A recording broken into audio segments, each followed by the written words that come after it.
We're at a key inflection point with the economy right now as we enter the fall of 2024. Inflation is starting to come down, but unemployment is rising at the same point. And as a result, all eyes are on the Federal Reserve and whether they're going to actually start to cut interest rates. And this topic about what the Fed is going to do is really important for real estate investors. And as such, we have a great guest, Wall Street Journal chief economics correspondent Nick Timmerhaus, joining us today to help us understand what is going on with the Fed. And I'm excited for this because Nick is honestly one of the best in the business at making sense of the Fed behavior and also at interpreting what it all means for regular people and for real estate investors like us.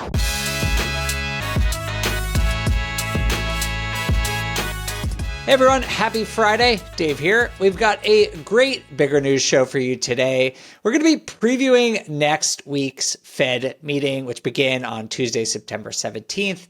And at these upcoming meetings, the Fed is widely expected to announce a cut to the federal funds rate, and that is pretty well known. But what's not known is how much they're going to cut rates or how fast they're going to do it at the next meeting into next year and well into the future. And we don't know what their strategy is to successfully avoid a recession. So today we're going to get into all of that with Nick. I'm going to ask him why this particular Fed meeting just feels really important compared to all the other ones that we have during the course of the year. We're going to talk about different policies and some of the politics that go into the different factions within the Fed. And of course, we're going to talk about what this all means for the housing market. I'm super excited about this conversation because real estate is one of the most interest rate sensitive industries. Maybe it is the most interest rate sensitive industry in the entire economy. And so as investors and people who operate in the space, we really do need to be paying attention to what's going on at the Federal Reserve. But before we jump in, I just want to give a quick overview of what the Fed is and define a couple of terms if you're not familiar with them. So the Fed is basically a short name for the Federal Reserve, and their job is to set monetary policy for the United States. That's basically what interest rates are going to be. And their job as assigned by Congress is not, hey, just make up interest rates and move them up and down. It's this balancing act between what's known as price stability, which is basically what normal people call inflation, and maximizing employment, which normal people call the labor market. And so the Fed is basically always trying to tweak their policy to make sure that we don't have a lot of inflation, but at the same time, the economy is growing.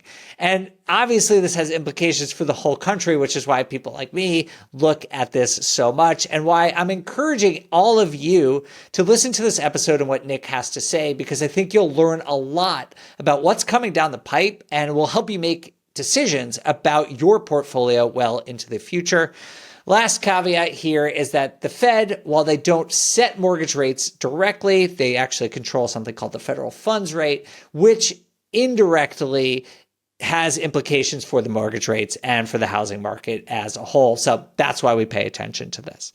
Hey guys, one more disclaimer. This is Dave jumping in after we edited this episode. We've noticed that the audio from Nick's feed was not very good. We apologize for that, but the content and Nick's opinions and information is so good that we're going to air it anyway. It's not unlistenable by any means, but we apologize if there's a lower audio quality than usual. Okay, let's bring on Nick. Nick, welcome to the BiggerPockets podcast. Thank you for being here. Thanks for having me. Now, you've been on our sister show On the Market a couple times now. We appreciate that. But for those of our audience who don't know you, could you give us a brief bio?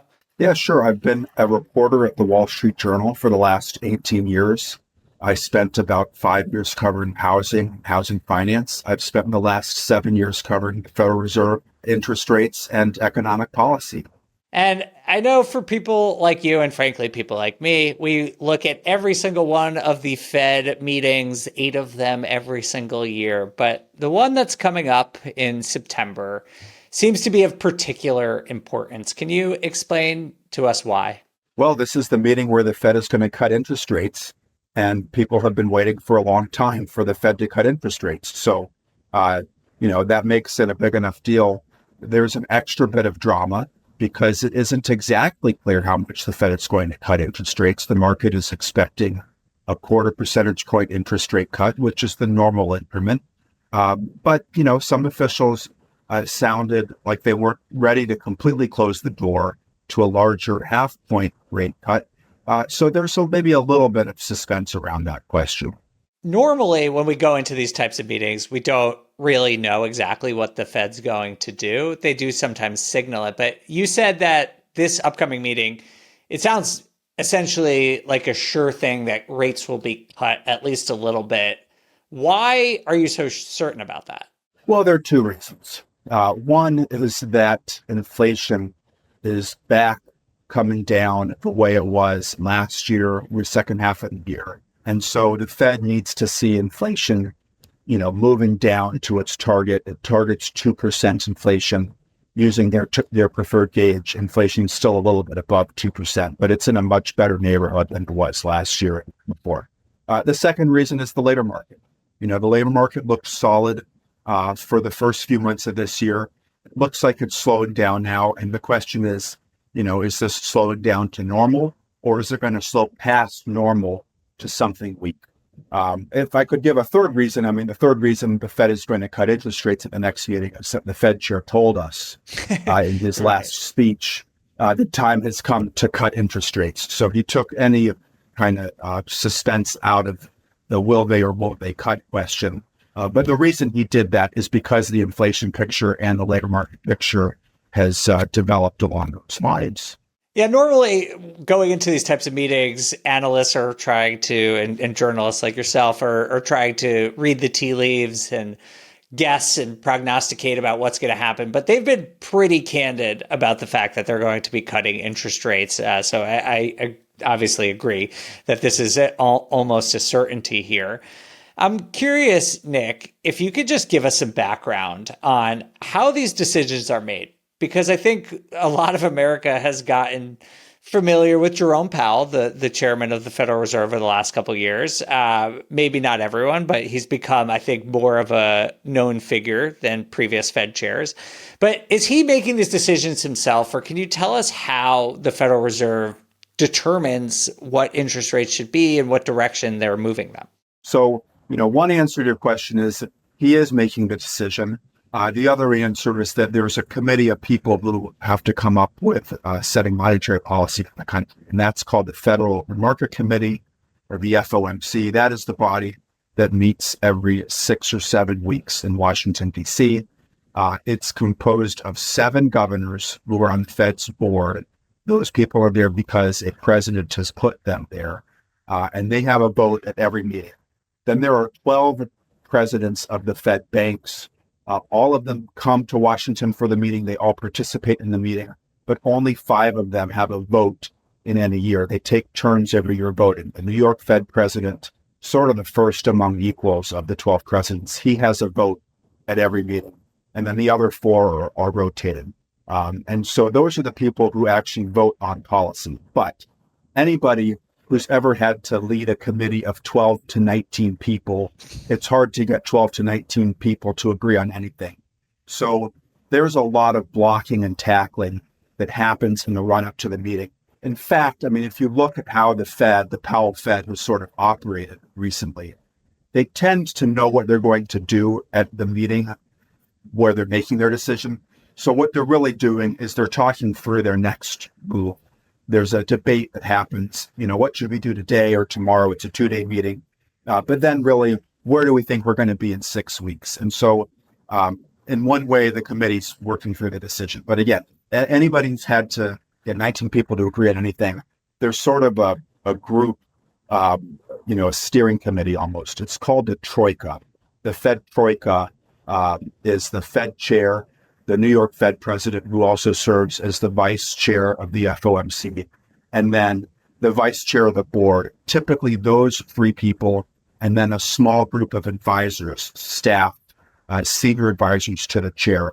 They are coming up with the options that will go out to the committee. It's definitely an interesting sort of unique type of organization and organizational structure. And as you said a few times, Nick, I imagine it's pretty difficult to get these people to agree on anything. But From my understanding, and please correct me if I'm wrong, there's been a lot of consensus about policy over the last couple of years. And this group of people has largely been in agreement that rates started going up in 2022 and should have stayed high up until that point.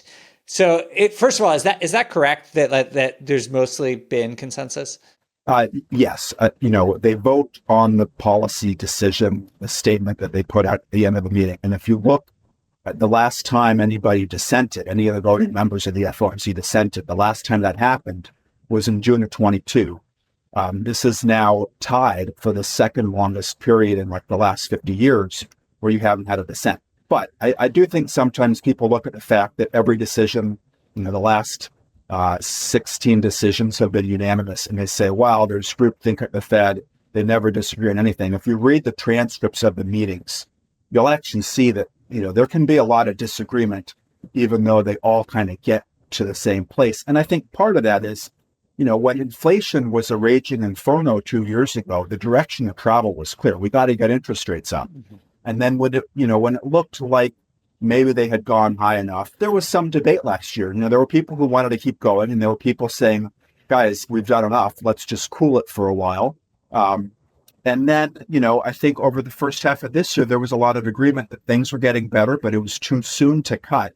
And now you're getting, I think, to some of these places where if you look at cutting cycles, Jay Powell led the Fed to do 3 interest rate cuts in 2019 when the economy looked like it was slowing down. Inflation wasn't as much of a problem as maybe they thought it was going to be. And there were dissents on all 3 of those cuts, more than one. And so I think we're now heading into a period where it wouldn't be surprising to see maybe more differences of opinion over how fast you go down the mountain. That was going to be my next question is, have there been dissents recently? And I guess because heading into the September meeting, we sort of know that there will be cuts, but my question is what happens next? Like, as you said, we sort of know what's going to happen here, but I imagine looking into if there are dissents would be an interesting indicator for myself and our audience to look at to try and understand how quickly rates may come down over the next year or so. Yeah, I think if this is a quarter point cut, it seems like there's broader support for that. There may be one policymaker who is not comfortable with it or who's not comfortable with a larger half point cut. So that's to be determined. But, the committee does defer to the chair, I think in part because they recognize he's trying to balance the trade-offs as best he can. And these are close calls sometimes. People who have dissented, I ask them, is it hard to dissent? And they say, yeah. But it's reserved for those times when you really just have a difference of opinion about what's happening. And you want to make clear that you think this isn't the right way to go. All right, it's time for a short break, but we'll continue our conversation with Nick Timmerhouse on the other side.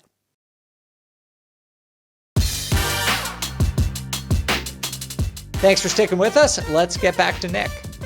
I am curious about this debate between a quarter point and a half point. How big of a difference would this be? Because, we've gone from near zero to 5.25 for the federal funds rate, bring it down to 4.75. Is that, is the difference really going to matter in terms of business investment, financing, or is it really just what kind of signal they're sending to the broader business community, investors, and Americans in general? I think you're right. I think it is more of the signal that you're sending. They ran up the mountain, they've hung out at the top for a while, and now the question is, where are you headed? Where is base camp? You're going down. They don't know how far down they need to go, and that partly determines how fast you go. If you think 2% is the right interest rate to be at, that's a neutral interest rate. That's where they thought the neutral interest rate was before they started raising rates 2.5. And if you had high confidence that you needed to get to neutral quickly and it's that low, then you'd go fast. They don't have that confidence. They think maybe the neutral rate is higher and, maybe you should go slower. So it's a question of tactics in the sense also of how do you see the risks right now? How do you see the risks that inflation might get stuck above your target? Mm-hmm. And how do you see the risks that the labor market might weaken more than you're expecting? And which one of those do you lean into more? I mean, there are clear asymmetries in the labor market where when the unemployment rate starts to go up a little bit, it tends to go up a lot, and it's harder to fix that. You have to cut rates a lot more. So that might be, people who are thinking, hey, let's front load this. Let's take out some bigger insurance against that kind of labor market outcome, which we don't want. That would be an argument for doing 50. I think an argument for doing 25 here is the economy does not look like it's in a recession. And in the past, when the Fed has done a 50 basis point cut in 2001, in 2007, or when the pandemic was starting in 2020, there were clear, urgent reasons to move. I do think there are reasons this time is different. The Fed just raised interest rates a lot more than anybody thought they were going to, after a period in which businesses and households thought interest rates weren't really going to have to go up all that much. And so there are reasons to think maybe you'd want to move a little bit faster here. But if you don't see a reason to light your hair on fire, maybe you don't do the move that's reserved for times where your hair is a little bit more on fire. That makes sense. It's just all a psychological game too, like what they're trying to signal to the economy, trying to signal to businesses. So it'll be very interesting to see. I want to follow up on that, but first just wanted to clarify a term that you used a minute ago, Nick, which is called a neutral rate. This is a concept in monetary policy. High interest rates are generally called restrictive, which is basically where you're trying to cool down the economy a little bit. Low interest rates, people call accommodative or stimulating. So when you lower interest rates, that increases investment and tries to rev up the economy. And then there's this concept of a quote unquote neutral rate, which doesn't really exist unless I'm wrong. And it's a moving target, but it's this idea that there's this magical number that the Fed can get the federal funds rate to, where it's not necessarily trying to jack up the economy. It's also not putting the brakes on the economy. It's sort of, if you use a car analogy, there's no gas, there's no brakes. It's just coasting at the same speed. So just wanted to clarify what that is. And ideally, I think the Fed's policy is that they ideally will get to this magical neutral rate and hold there. But that's not usually how it works. They're usually either stepping on the gas or stepping on the brakes a little bit and tinkering with the economy as they go. So Nick, I wanted to ask about inflation because, obviously on this podcast, we are mostly real estate investors, aspiring real estate investors. And one of the major drivers of inflation over the last couple of years has been real estate, whether in home prices or rent prices. Construction costs have all gone up. It has been a major contributor. And I'm curious if you've heard anything or there's any concerns that lowering interest rates, which in turn could bring down mortgage rates. And just as a reminder, Fed doesn't control mortgage rates, everyone, but they indirectly influence mortgage rates. And so if mortgage rates come down, is there risk that the real estate side of the economy may start to see outsized inflation again? Yes. I mean, that's a concern you've heard all year long, particularly from more hawkish commentators or policymakers who were worried about keeping inflation too high. If you think about sort of the risks of higher inflation, a lot of those have faded this year. The labor market, for example, wages are coming down. The labor market doesn't seem like it's as big a threat of higher inflation. So if we're going to have inflation come back up, you're not seeing it from commodities. You're not seeing it from import prices. So where is it going to come from? The argument you hear probably most right now is, well, if the Fed cuts too much and they stimulate the economy too much, maybe you'll see it. And maybe you'll see it exactly as you laid out in the housing sector. I think if you think back to December, when we saw a pretty big move in rates came down quite a bit because the Fed was signaling they were done raising rates and they were talking about when to start cutting this year. You saw mortgage rates come down and you saw maybe activity pick up in the first quarter. And so there was a lot more angst, maybe, especially among these hawkish commentators or policymakers that see this is why you don't want to overdo it. You're not totally sure you've done the job on inflation and you don't want to have to get back on the horse and chase it. I think now there are more questions about whether the market is really as resilient as maybe it seemed earlier this year. So I'd look every week at the Mortgage Bankers Association purchase application series. And as we've seen interest rates come down to below 6.5% over the last month, I mean, look, I know it's You're looking at August, it's a seasonally slow period, but you haven't seen a lot of lift from the purchase app series. In fact, it's pretty much stuck near the lowest levels that it's been for a very long time. So there are reasons to think that maybe we've just exhausted the pool of buyers who could handle a purchase when interest rates were closer to 7%. You see, inventory picking back up. I do wonder if the resale market is going to create more of a competition now for the new builder market. Builders, they had a pretty good situation with resale inventory being so low for the last year or two. And so I think there are more questions now about, is a 6.5% or a 6% 30-year fixed rate mortgage really going to provide the pickup that you would thought? And I think it'll be an important ingredient in whether the Fed can achieve a soft landing. If the economy is really slow here, you're going to want to see housing construction stabilize and pick back up. That could be an important, pull for the economy here if things are really slowing down. I share some of those question marks with you. I think a lot of people in this industry assume, mortgage rates go down, appreciation, housing prices just skyrocket. And that could happen. No. But there are a lot more questions. To your point, we don't know how much demand will come back. And even if demand increases, the supply question is still a big question mark. We're seeing more inventory come on. And if inventory comes back to the market in a proportionate way to all the new demand from lower interest rates, that might mean that we have a modest growth or normal growth in the housing market. We just don't know. But I was curious about this because you mentioned earlier, Nick, that the risks that the Fed is sort of balancing is risk to reigniting inflation versus risk to the labor market. I just wanted to clarify for everyone to make sure is that a real estate sort of has this special part in recessions and interest rates because it is such a highly leveraged industry. And what that means is basically that, we all know this, but when you go out and buy a property, you usually use debt.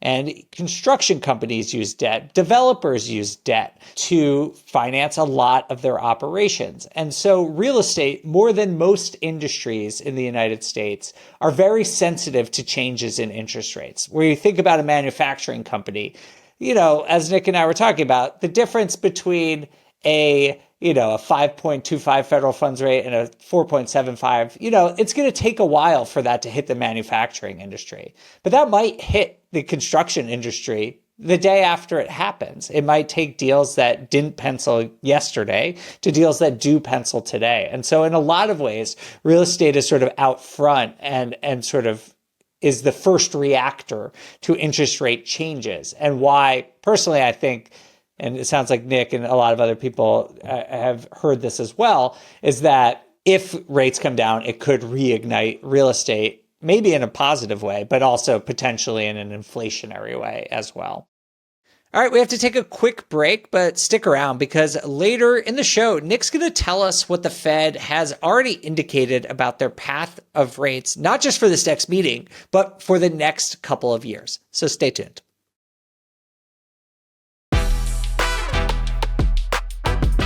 We're back with Nick Timmerhouse from the Wall Street Journal. Let's dive a little bit more into the labor market side of things. So we've seen weaker jobs numbers. We've also seen a lot of revisions to previous jobs reports downward that are showing some weakness in the labor market. But can you give us some historical context? How would you describe the state of the labor market today? Well, the economy is just very, if you try to compare this period to past periods, it's very weird. This is a very weird time. It's not a normal business cycle. We went through the pandemic. The pandemic was like a year-long hurricane or blizzard, and it sort of just froze everything. So waking up from that has just been weird. I think the question now is, what's normal? Do we get back to normal in the labor market? Do you stay there, or do you kind of keep slowing past it? You said something about how responsive the economy is going to be to lower interest rates here. And if there's a quote, it's attributed to Bob Toll. I don't know if Bob Toll actually said this, but there's no mortgage rate that can convince somebody to buy a house if he or she is worried about losing his or her job. And so I think that's where we are right now is, the economy is just not adding as many jobs as it was 6 months ago. That's one of the reasons you see the unemployment rate ticking up here. You've also seen a big increase in the number of people available to work. And so the unemployment rate can go up because the labor supply is growing faster than the number of jobs that are being created. And that's what you have right now. The unemployment rate can also go up because people are actually getting pushed out of their jobs. They're being fired.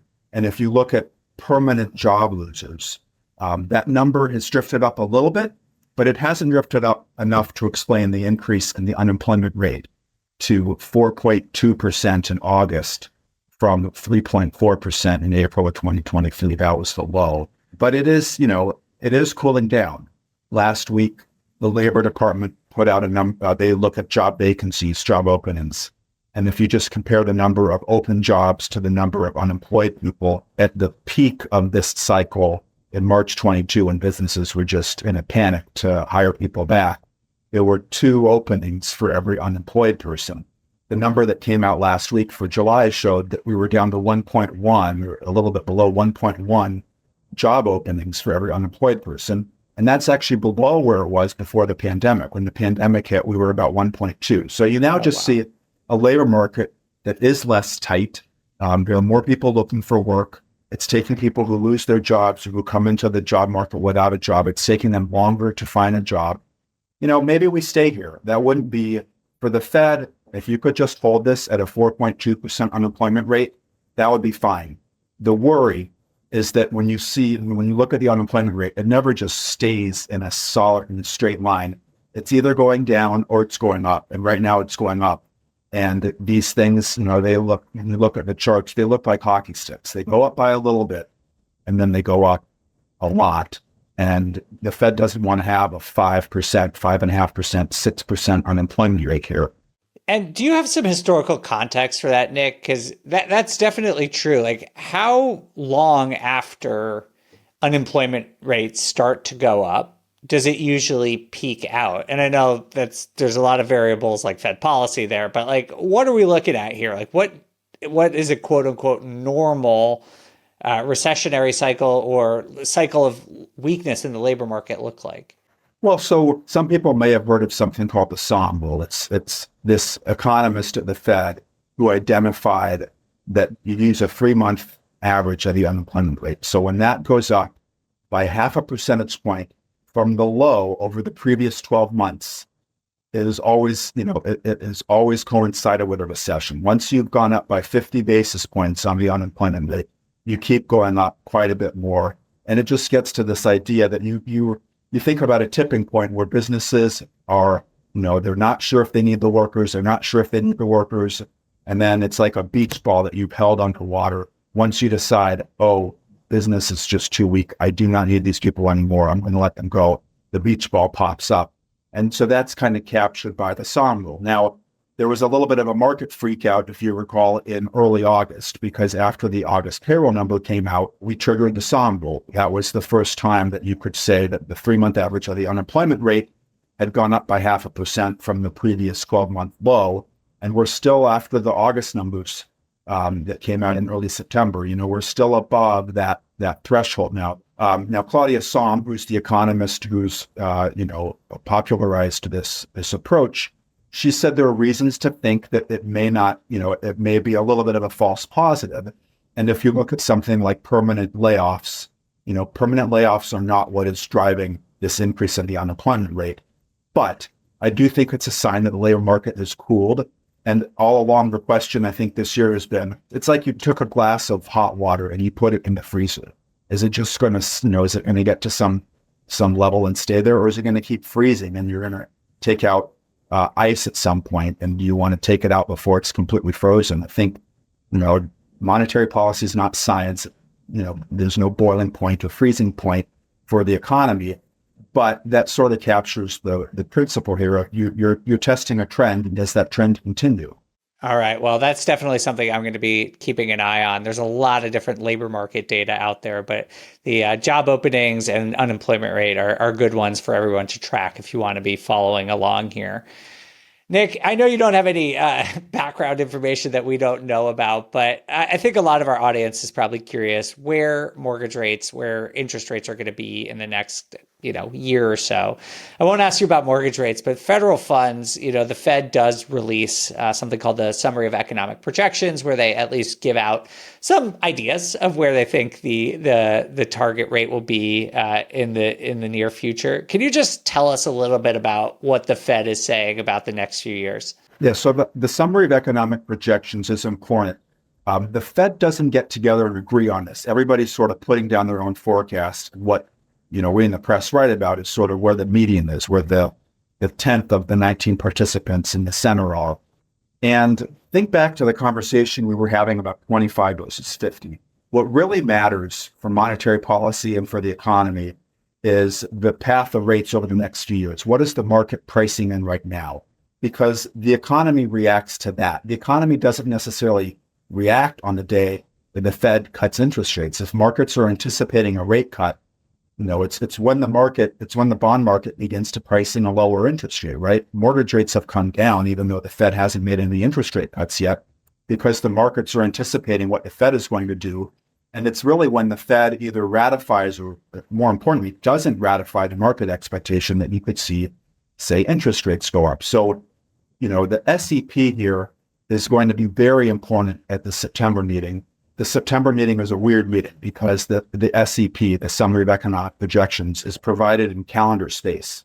So in March, they're putting down how many interest rate cuts or increases they see, where they see interest rates at the end of the year. We're doing the same thing in September, knowing full well, and we know full well, there's only 2 more meetings after this one. So you're basically writing down where you think interest rates are going to be the meeting after this one at the December meeting. They're also writing down where they see interest rates at the end of 2025, 2026. It's all conditioned on their forecasts. So where are interest rates going to be at the end of next year? If you think inflation is going to come down a lot, you're going to have more interest rate cuts.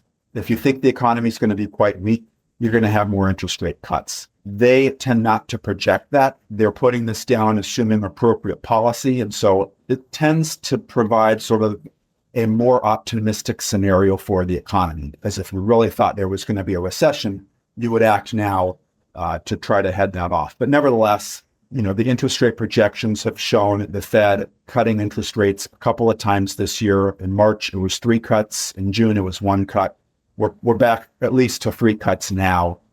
September, November, December. One cut of 25 basis points seems like the minimum that people expect for this year. And then the question is, how many more do you get next year? Do you get down to 3.5%, 3%? We'll find out. Well, it's something I will certainly be watching, and we'll make sure to update our audience on regularly about what's going on. Nick, last question here is, we know a lot of what might happen at the next Fed meeting, but what, as a experienced Fed watcher, are you going to be looking for from the meeting and the subsequent press conferences that come after? I think the question really right now is, how forward-leaning does the Fed plan to be if they think the economy and the labor market is weakening more than they might have anticipated? So, Jay Powell gave this speech at the Jackson Hole conference at the end of August. It's a big conference every year that the Kansas City Fed puts on in Wyoming. Powell speaks every year. He knows it's a big stage, so he tries to say something. And this year, he seemed like he was on his front foot. We're trying to stick the soft landing here. And part of doing that means not getting too far behind. You kind of want to stay ahead of things. So the question right now is, how do they live that? How do they operationalize that? Does that mean you're cutting by 50 basis points in September? If you're not cutting by 50 basis points, if you're only doing 25, do you think you're going to have to do a little bit more in November and December? Or are you going to keep going down at 25 basis points a pop until the labor market tells you, you should go faster? So I think the question right now is really around defining how forward-leaning, how preemptive might they try to be here. If inflation is getting worse, they can't do that. They have to still worry about inflation. But if you really think you've cut off the risks of higher inflation, of a sticky last mile, which was the concern, over the last year, was that you'd get to 2.5% and you just stay there. If you think you now have dealt with that worry, can you go faster, or do you run the risk of letting this soft landing slip through the fingers? All right. Well, I will be following suit, Nick, and looking at some of the same indicators that you just mentioned. Thank you so much for joining us today. We really appreciate you sharing all of your insights and research with us today. We will make sure to link to Nick's bio and contact information in the show notes below. Nick, thanks again for being here. Thanks so much for having me.